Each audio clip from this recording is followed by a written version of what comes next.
Secara umum lebih banyak bagusnya. Karena peleburan itu kan adalah tentang cara, tapi tujuan utamanya adalah berbicara masalah governance. Tujuan utamanya adalah tentang berbicara masalah profitabilitas. Karena bahwa rekrutmen Danantara ini kan sangat meritokrasi. Harapan kita adalah ke depan seluruh BUMN itu juga meritokrasi. Orang yang punya kemampuan yang duduk di situ. Jangan sampai kemudian BUMN itu hanya menjadi tempat untuk menampung yang istilahnya itu apa ya cuman buat ngeluarin uang aja. Itu Kemudian nih Pak Ajib, dengan isu yang sekarang lagi beredar katanya BUMN mau dilebur nih ke Danantara. Kalau dari Pak Ajib sendiri seperti apa sih Pak sebenarnya plus minus atau baik buruknya untuk ekonomi? Silakan Pak. Oke, secara umum lebih banyak bagusnya. Karena peleburan itu kan adalah tentang cara, tapi tujuan utamanya adalah berbicara masalah governance. Tujuan utamanya adalah tentang berbicara masalah profitabilitas. Karena begini, Mbak Vivin bisa bayangkan, BUMN kita seluruh total asetnya itu kira-kira itu 14.000 triliun, kira-kira. Dengan 14.000 triliun, kalau kita berbicara return on asset, itu kalau mereka mencari penghasilan 300 triliun itu harusnya bisa.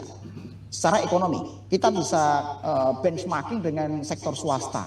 Nah, kalau ditanya bagaimana tujuan, dengan tujuan yang baik, sepanjang itu caranya juga bisa efektif dan efisien, maka ini justru akan positif terhadap pertama, berbicara governance. Kedua, efisiensi dan efektivitas pengelolaan BUMN itu sendiri.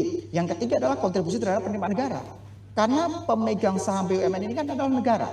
Kalau kemudian kontribusi terhadap negaranya rendah juga buat apa gitu. Sebagai contoh begini, ada satu perusahaan sawit swasta, dia punya modal sekian pasti untung terus. Di sisi lain perusahaan sawit di BUMN rugi terus. Gimana ini?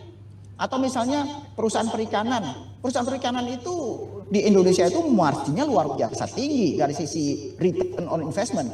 Tapi bagaimana dengan BUMN perikanan Indonesia? Marginnya masih rendah. Artinya kan ruang untuk menaikkan potensi profitnya tinggi. Sehingga bagaimana kemudian ketika kontribusi mereka terhadap negara baik dan bagus, maka itu juga bermanfaat. Apalagi misalnya begini, kita lihat bahwa rekrutmen Danantara ini kan sangat meritokrasi.